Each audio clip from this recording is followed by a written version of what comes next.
Good day everyone.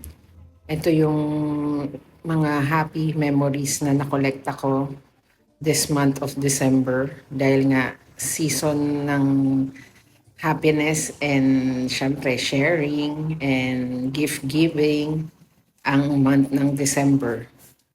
Yan. Mga palaro sa Christmas party na inatenan ko mula sa Christmas party ng opisina, ng sister ko at ng brother-in-law ko. At syempre yung Christmas party din ng mga ka-LRC ni Mama. Sinama ko na rin dito. Ayan. May mga captions ako nilagay kasi yan yung mga meaningful sa tingin ko na tama doon sa video na ginawa ko. Ayan. Syempre tuwan-tuwa ako sa mga senior citizen na ka-sisters ni Mother kasi napasaya nila si Mother talaga dyan. Yan yung moments na masaya si Mother. May pasayaw-sayaw pa sila. At si Mama ay kumikembot-kembot din dyan.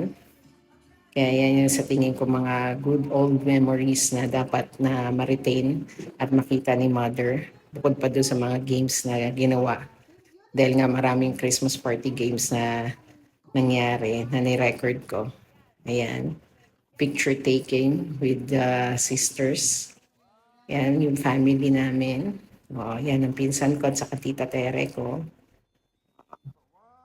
Tapos ito yung mga uncles and uncle ko at saka tita. And then, ayan, family picture again. At syempre, yung greetings ni Mother sa atin na Merry Christmas, Happy to you daw. Happy New Year to us. Yan.